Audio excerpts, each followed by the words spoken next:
Kuala Lumpur, capital of Malaysia, home to the world's tallest twin skyscrapers, the Petronas Towers, supported by the world's deepest foundation, spanned by the world's highest sky bridge.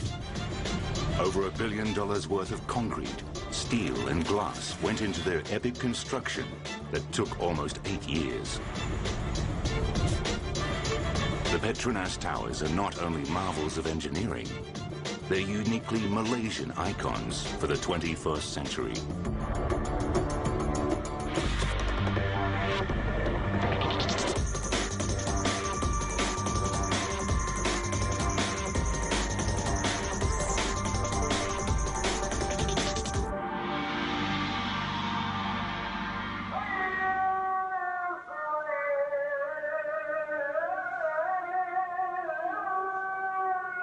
Malaysia is a bustling melting pot of races and religions.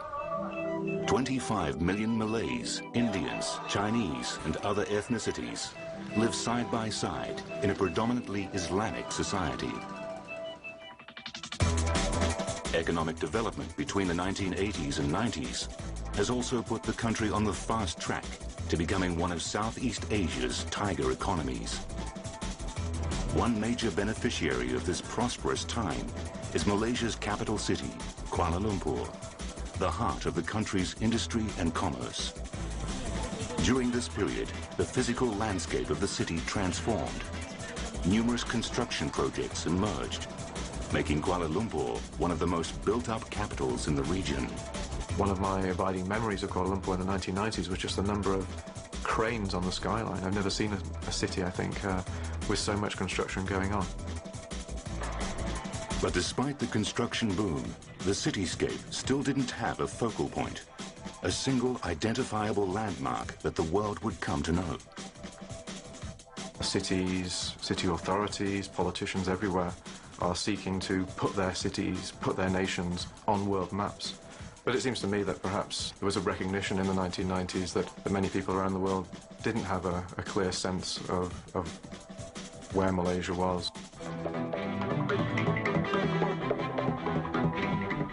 The Malaysian government sought to rectify this and let the world know they were a true global player. They needed to build a first world icon grand enough to announce their arrival on the world stage.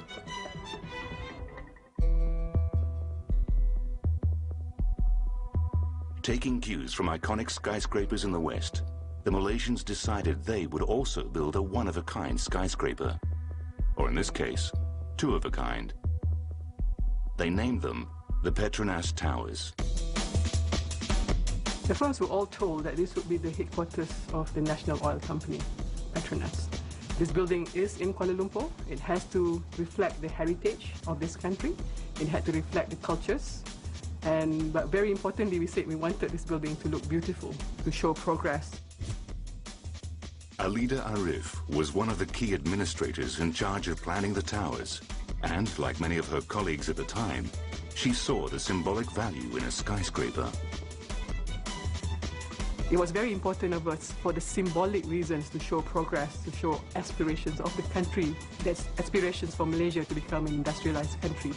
The design of the tower, in particular because of its heights, is sort of reaching for the sky image, seems to depict that aspiration.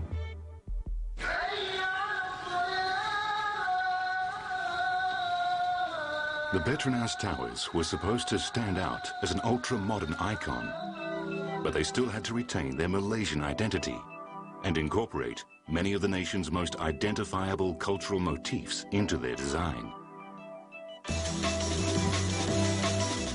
With this brief in mind, a competition was launched worldwide for top architectural firms to submit design ideas.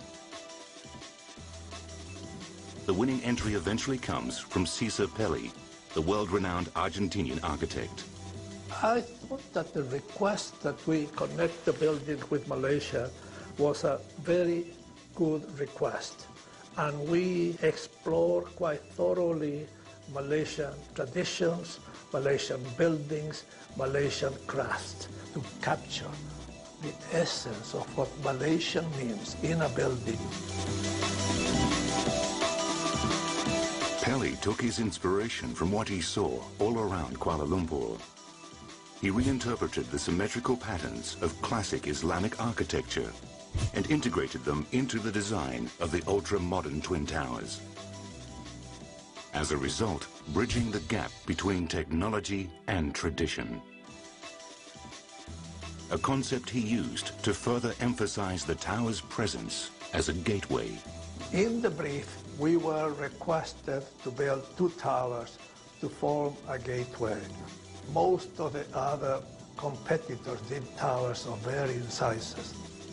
But as I was trying to seek a symbolic quality in these towers, I quickly realized that having them in a pair, symmetrically placed, the symbolic value of those towers strongly increased.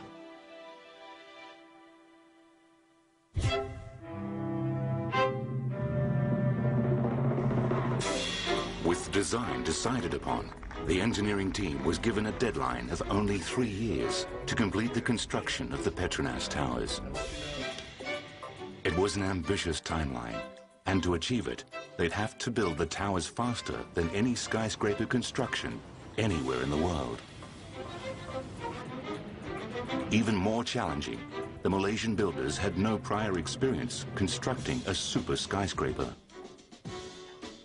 To top it off, one more challenge was thrown to the design and engineering teams. The question was actually asked by then the Prime Minister, Tun Dr. Mahathir, what would make it the tallest building in the world? And Paddy thought about it, and he said, you probably add another 10 meters or so. And we were struck by the point that that's all that it would take to make it the tallest building, and yes, okay, so make it so. Suddenly, the Malaysians were not only faced with building a mega skyscraper for the first time, they were also about to construct the world's tallest buildings.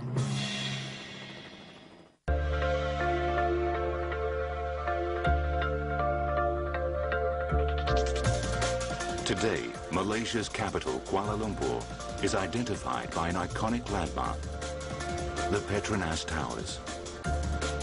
People from all over come to see the world's tallest twin skyscrapers.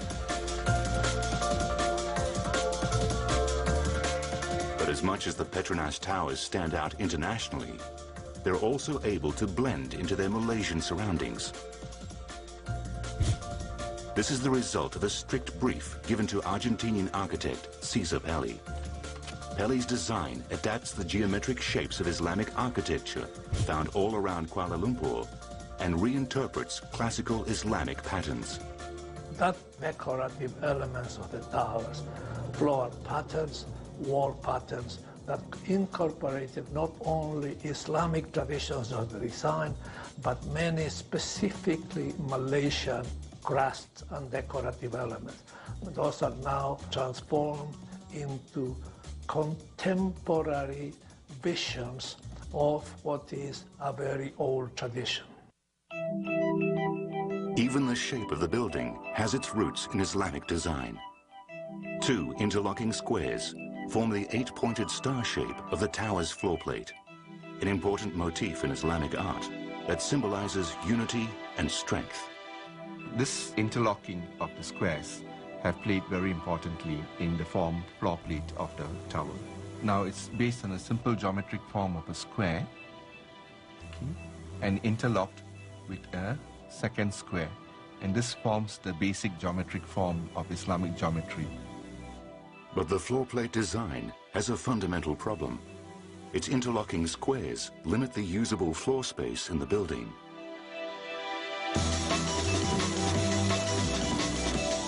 A solution is quickly found.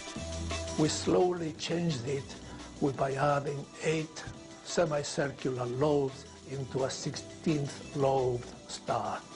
This is now a very efficient floor plate. To explain this further, Cesar proposed that at the intersections of these squares, he proposed circulars, and that's how the floor plate got projected out, and we have a sharp edge, a rounded edge, a sharp corner, a rounded corner.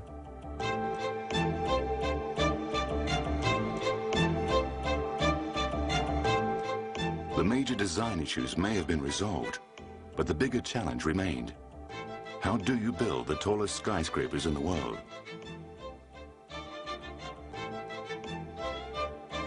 Back in the 1990s, the country's tallest building was a mere 60 stories. Constructing a skyscraper at a record-breaking 88 stories would be a tall order for Malaysia. There was a lack of experts with the depth of experience needed for a project of this scale.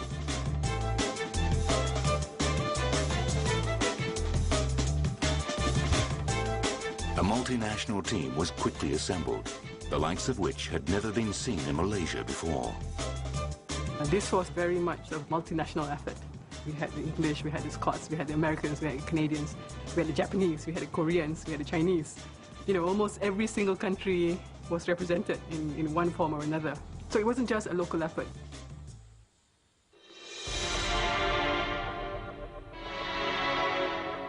The engineer's first task is to figure out what material to build the Petronas towers with. Skyscrapers are usually built with steel, but steel is not only an expensive material, it's something Malaysia is short of and also unfamiliar with. Now, if these towers were constructed in America or in Japan, they definitely would have been steel structures. To build the towers this tall, using mostly steel, would have blown the budget sky high. The solution was to go with the one material the Malaysian construction industry had in abundance: concrete.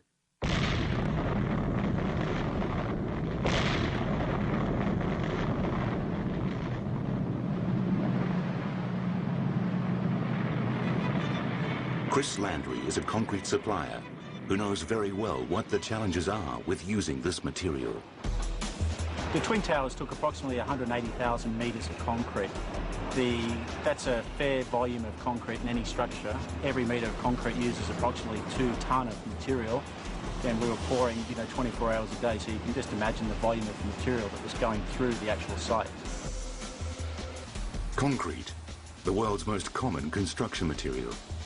A building made of it can resist strong winds and absorb twice as much vibration as that of steel. But concrete isn't as light as steel. Using it would make the Petronas towers their heaviest structure on Malaysian soil.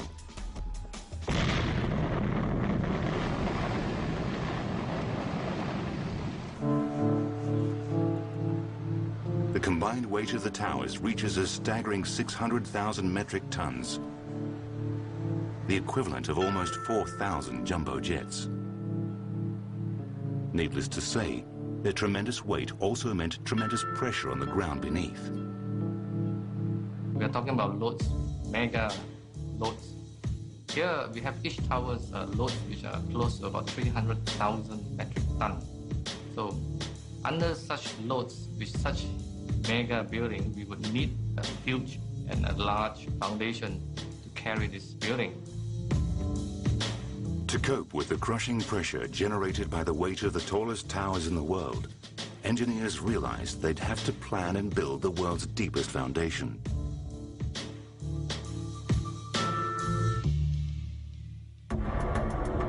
Kuala Lumpur sits in the Klang Valley, a flat alluvial land surrounded by limestone hills. But while the valley's floor appears to be a smooth and unchallenging landscape, what's underneath can be as erratic as the limestone outcrops that encircle it.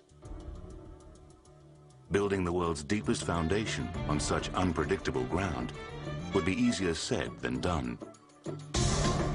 Before building the massive foundation, the geotechnical profile of soil conditions at the site will have to be studied. This involves drilling over 400 exploratory boreholes into the earth. Stephen Tong was the structural engineer on the ground whose task was to examine the test results. To his dismay, his worst fears came true. The location sits on the edge of a cliff.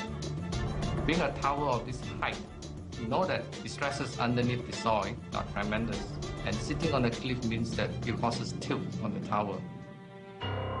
The underground cliff that the towers are to sit on is limestone bedrock that starts shallow but slopes steeply downwards more than 180 meters. Normally, limestone is good soil and it's rock. It provides a good end bearing for foundation.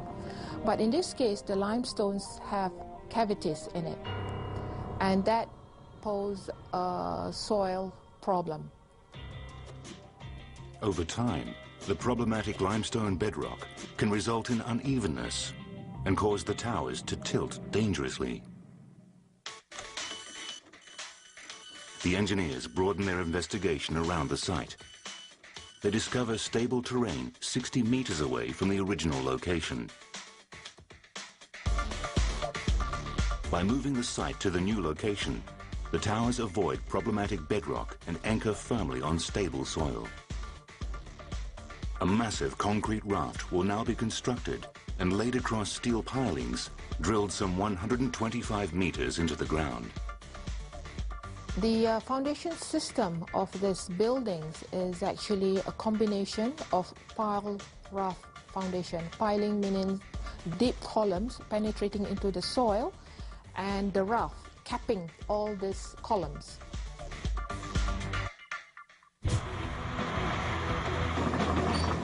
To prepare the ground for the foundation, an army of builders and digging machines are brought in to excavate the initial depth. Even a large underground stream is no match for these diggers. Powerful water pumps are used to turn the stream into a mere puddle. Pilings are driven firmly into the ground to form the skeleton of the foundation. To fill the 4.5 meter thick foundation skeleton, over 13,000 cubic meters of concrete is required, the same volume as 5 Olympic-sized swimming pools.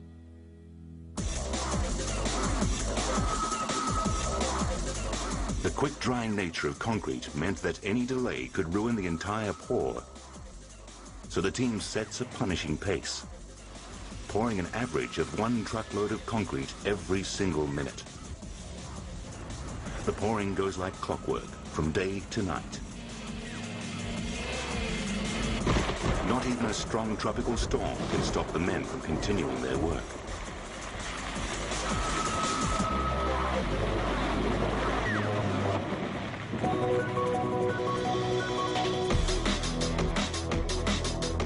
After 1 year of planning and building, the massive foundation was finally ready to support the heavy loads of the Petronas towers. There's no time to waste. Engineers had just 2 years left to build the towers that would become the tallest skyscrapers in the world. There would be no room for mistakes.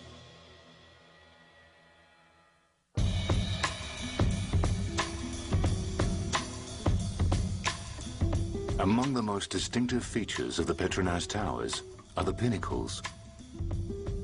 Twin spires that form the apex of Kuala Lumpur's famous landmark. They stand 452 meters above the Earth's surface, crowning the world's tallest twin towers. The idea of wanting to have the form of the building extend itself as much as you can into the sky, I think it's a basic human impulse. It's the desire, perhaps, of trying to connect our earthly beings with something higher in the sky. Today, the Petronas towers provide an effortless view of the Kuala Lumpur landscape. But 10 years ago, taking the towers to their record-breaking height was not so easy.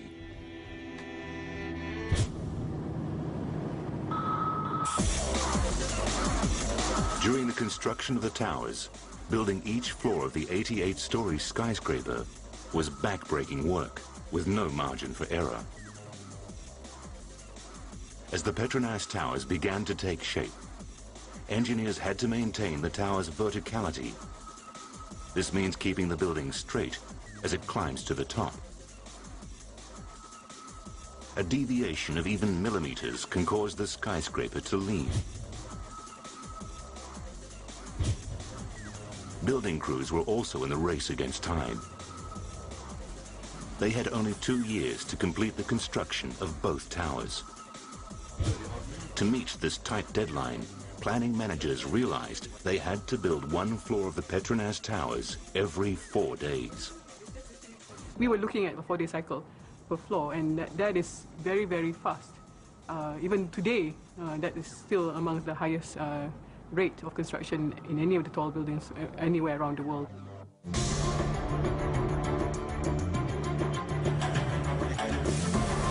To maintain the rapid 4-day cycle without compromising the integrity of the structure, engineers decide to use concrete. Besides its strength, builders in Malaysia were more familiar with concrete and worked faster with it. But using ordinary concrete to construct tower columns 452 meters high would result in massive column sizes and affect the building's design. So high-strength, more compact concrete was needed to streamline the columns. The problem was, this type of concrete had never been used in Malaysia before.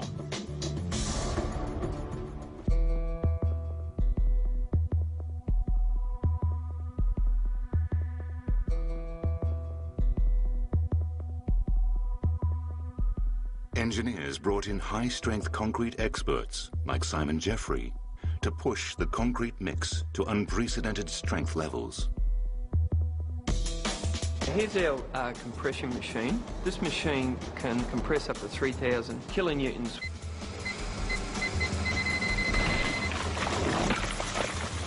When we're dealing with skyscrapers, we have zero margin for error.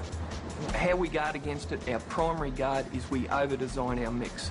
For example, the grade 80 that we supplied to the towers, the average strength achieved was 101 megapascals. That's 25% stronger than what the engineers stipulated. The grade 80 high-strength concrete is so strong, it's able to withstand the combined weight of 500 elephants for every square foot. The engineers were now not only able to build really fast, but also create a concrete monolith stronger than most skyscrapers. But the outer cosmetic beauty of a skyscraper is just as important as its inner strength.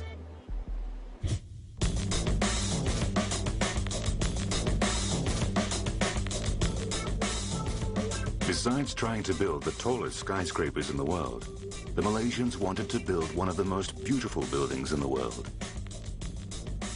But beautifying giant skyscrapers is no easy task. It would involve using over 80,000 square meters of steel to add another unique feature to the towers. These are the only 2 towers in the world which are cladded in stainless steel, completely. The stainless steel is a beautiful material in the sense it captures light in different ways at different times of the day. The shimmering beauty of the Petronas towers today can be attributed to the efforts of hundreds of metal workers who clad her armor of stainless steel.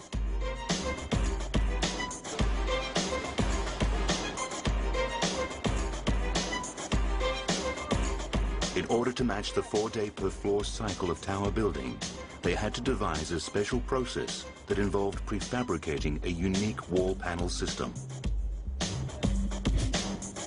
The man behind the metalworks company responsible for knocking these wall panels into shape is Mr. Cha T. In just 2 years, Cha T and his team would have had to cut and assemble a total of 33,000 panels, installing 120 of them into the towers each day. When we got the contract in 1993, we have a factory area about 75,000 square feet.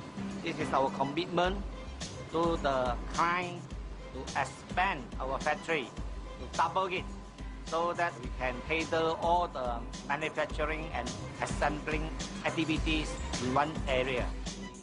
It was the largest amount of stainless steel that Cha T ever had to work with.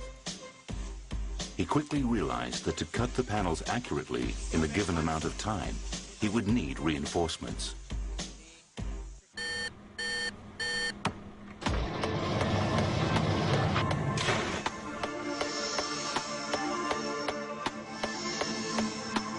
This is the V-cut machine from Japan. a power cutter that combines the sharpness of a samurai sword with Japanese precision technology. We need the weed cut machine to weed cut all the corner, all the back corner, so to give you a very sharp look.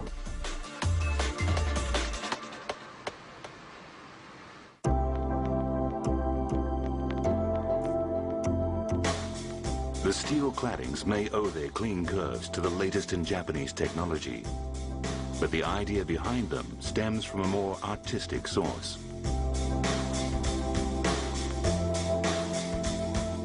They are a result of architect Caesar Pelli's plan to reflect the changing light of the Malaysian tropical climate in the tower's design. We wanted to capture some of the feeling of a tropical building, some of the sense of exuberance and the richer play of light and shadow, the kind of double light that you have in the rainforest.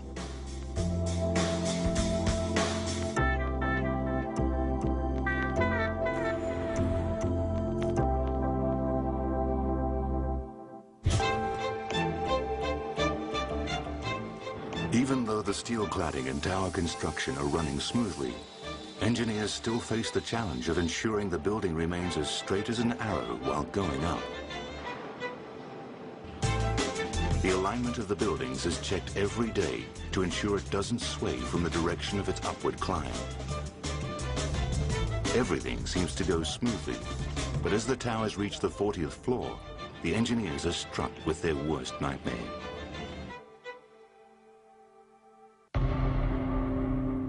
One of the towers is discovered to be leaning a few millimeters off tangent, and no one understands why this is happening. This is a major cause for concern. Because to us, millimeters could translate, if you don't correct the millimeters, it could translate to centimeters and to meters. I was afraid. We have a tilting tower in KL. I was afraid of that. With the leaning tower now looking like a potential disaster, all work on the building stops until a solution can be found. As general manager, P. Krishnasamy was in charge of monitoring progress reports from surveyors and engineers. So I think at that time, because we didn't understand it, I think it became a bit of a scare for a lot of people, because we'd never been there. We then went to people who had built it before, at Sears in Chicago, and they kind of picked it up very fast to tell us, this is what will happen and the reasons why that happened.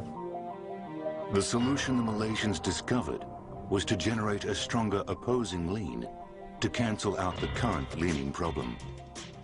During construction, we would overcorrect the building in the opposite direction. We will build it such that if it were to lean in one direction, when we overcorrect it, end of the day, it comes to the correct verticality. Ironically, to fix a crooked skyscraper, engineers have to make the building equally crooked, but in the opposite direction. Fortunately, the deviation was small, and the correction required was minimum. Now that the tower's verticality is restored, engineers turn their attention to the next big challenge: hoisting a 325 metric ton sky bridge to the 42nd floor of the Petronas towers. It's a bold plan, made bolder by the fact that it's never been attempted on skyscrapers of this height.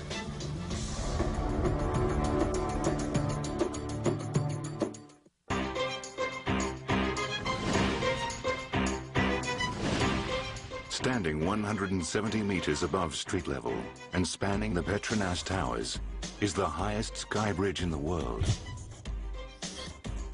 Today, the sky bridge is the centerpiece of the national landmark and one of the main reasons why the Petronas towers are unique. The idea for the sky bridge started as an aesthetic, artistic intention with a symbolic meaning. Connecting them with a bridge made them more clearly into a portal to the infinite, a portal to the sky. Besides serving a symbolic purpose, the sky bridge also has a functional role. Alright, ladies and gentlemen, you're given 10 minutes on the bridge. Enjoy your view. It serves as a corridor connecting the two towers. To manage the flow of traffic, designers also made it a dual-level bridge. People can get from one building to the next at midway without having to travel down the length of the tallest towers in the world for the same purpose.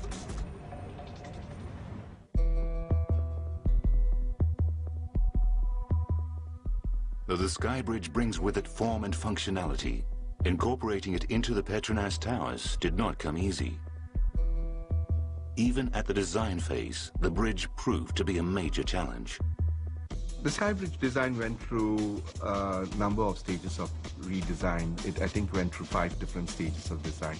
At the launch of the project, the Sky Bridge had a little bit of a spider web kind of a feel to it. The original design had a series of steel wires locking the bridge to the towers. This was based on the theory that they helped to create stability. But when structural engineers studied the design more closely, they discovered the theory was flawed. We were faced with a problem here on a technical point of view, movement. We know it is a fact that both towers will move differently. Now, when both towers move apart, we know that if we fix the bridge to the towers, there will be tearing forces. The original web-like design of the Sky Bridge had to be discarded. Designers and engineers then looked into other potential replacements before settling on a new plan. The solution was to float the bridge. It involved building an inverted V-shaped arch that supports the bridge in the center. 2 end bearings accommodate any movements caused by the natural tendency of the towers to sway. In fact, the design is that at the center of this point, at each of these bearing, the bridge is allowed to move 3/4 of a meter in either direction of the center. That is what I meant by floating. It is not fixed. With the new design approved, engineers had Korean steel experts, Samsung Heavy Industries, prefabricate the Sky Bridge and ship it over to Malaysia. It was important to make sure that every single element of the Sky Bridge had to be perfect. A convoy of large trailer trucks transport over 400 bridge parts through Kuala Lumpur. But this is nothing when compared to the bigger challenge that awaits them on site. Raising the main parts of the Sky Bridge to more than 100 meters above ground and then assembling them in mid-air. Since it's going to be constructed in the mid-air, we can't afford to make any mistakes. If you have any slight mistakes, you can't do anything with it, you know. So you have to make sure that it's right the first time. On arrival, the bridge parts, weighing in at more than 400 tons, are carefully removed from the trucks.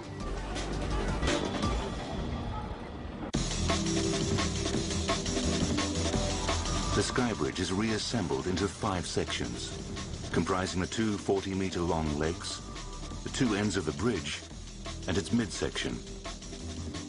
In no time, the lifting operation commences. The process begins with the lifting of the bridge's legs that each weigh 60 tons. Powerful hydraulic jacks help to ease a complex and dangerous operation. Each leg is slowly maneuvered into a vertical position over their permanent bearings at level 29 and secured.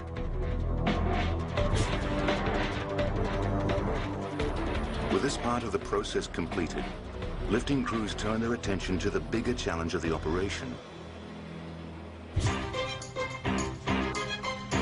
Lifting the 325-ton bridge midsection. This will not be an easy climb.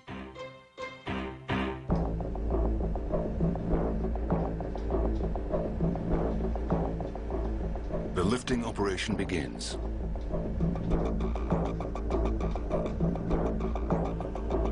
The midsection makes the ascent slowly at 12 meters an hour. engineers carefully observe each second of the process. In an operation that will take more than 30 hours to execute, anything can happen. Sure enough, it does. A tropical storm suddenly erupts over Kuala Lumpur.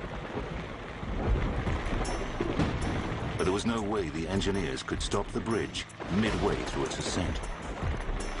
So the lifting continues. As the lifting draws closer to the end, everyone thinks they got the better of Mother Nature. Until the lifting mechanism of the bridge section stops without warning. What happened was the computers that was used to lift up the sky bridge got struck by lightning, and the whole process actually stops. And they had to actually repair it almost overnight. We can't leave the midsection dangling there, not knowing what's going to happen next. So I think everybody was actually praying. That was the sleepless nights. I used to sleep most of the time, but that was one time that I didn't sleep at night. To everyone's relief, the problem is quickly resolved, and the bridge continues its ascent to reach its intended height. After almost 3 days of painstaking lifting work, the bridge finally gets bolted into place, with its legs resting firmly on both towers. The goal of building the highest sky bridge in the world has finally been realized.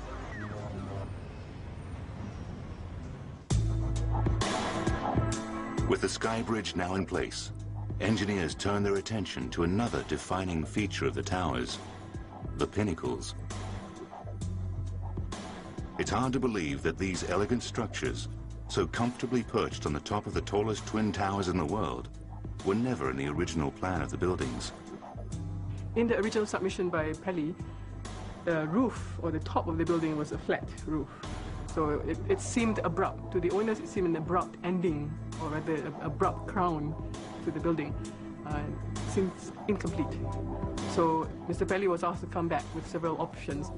It was a very difficult element to design. We had more alternatives for the pinnacles than for any other element of the tower. It was just how to capture the right quality, the right flavor for the pinnacles. The design solution came, once again, from the earlier connection Pelly made with Islamic art and culture to create the look of the Petronas towers. This time, he looked closely at the curved beauty of the domes on mosques all over the city and decided to adapt their design for the tower's pinnacles. It's a very subtle intellectual relationship, but somehow it is felt, and people feel it, connect with it, and can sense that this is a form that connects with their culture, connects with Islam, connects with Malaysia. Convinced by the reasoning behind this design, Pelly pitched the idea to the building's owners. Everyone is sold on the idea, but it was more than just the unique design that appealed to them. With the pinnacle, it essentially pushed this building to become the tallest building then. It would have gone up 452 meters, making it slightly taller than then tallest building in the world, which was Sears Tower. So, it's almost by accident, but it was created because of a need statement, which said that there was something incomplete in the design. Without the pinnacles, the Petronas towers would rise to 379 meters. Adding the pinnacles meant an additional 73 meters in height. It's like adding another 20 stories to the towers.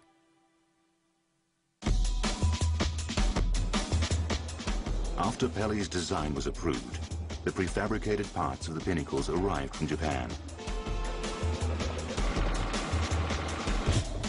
Each 176-ton pinnacle is split into different segments and transported carefully to the building site.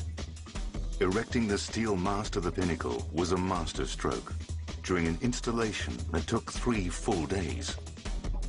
Engineers lifted the parts to the 83rd floor and with the help of a hydro-jacking system, raised each segment of the mast bit by bit through an opening in the roof.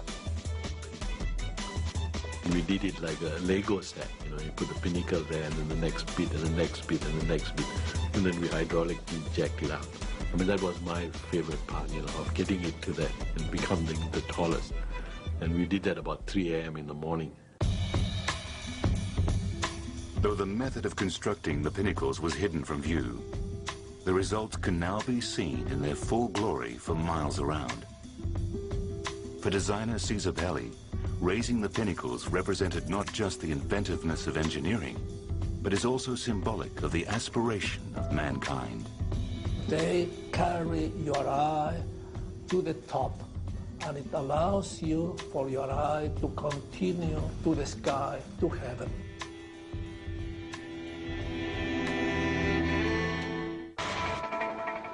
It took more than 8 years of planning and construction, but today the Petronas Towers are one of the most sought-after international business addresses in the world.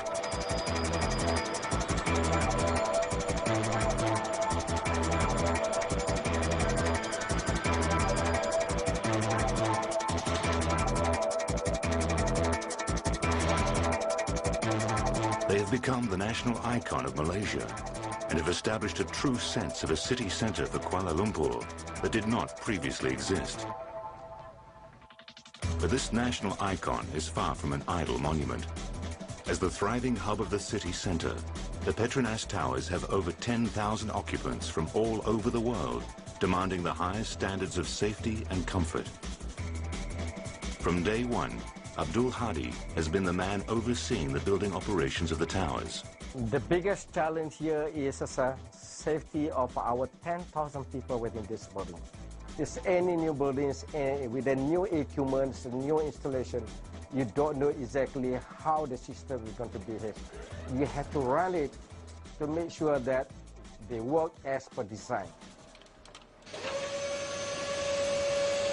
To keep the towers operating at the highest international standards, the combined efforts of humans and machines are needed to make it run like clockwork. And doing this properly requires working round the clock. Even though the exterior cleaning operations run every day, it still takes the team almost 6 months just to complete one cleaning cycle. But it takes less than 60 seconds in the tower's unique high-speed lifts to get people safely up and down over 80 stories. It's a one-of-a-kind double-decker lift system that requires the biggest lift machine rooms in the world. But to truly be an icon, sometimes feats of engineering are not enough. If the super lifts are its heartbeat, then the 2,600 square meter, 850-seat concert hall represents the soul of the building. My favorite part of this building is the concert hall. Why? To have a concert hall in an office building created immediately a recognition of the human needs.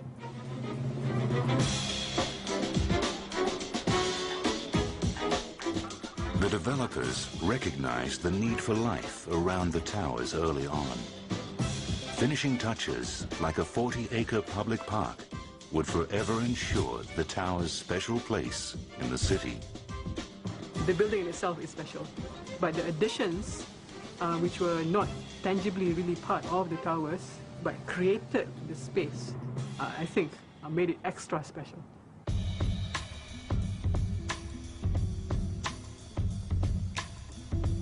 What the Petronas Towers have done is they have brought the sense of symbolism, the sense of romance that a skyscraper can have. I think they have become classic skyscrapers in a par with the Chrysler Building or the Empire State Building. And as such, they have captured the imagination of people all over the world.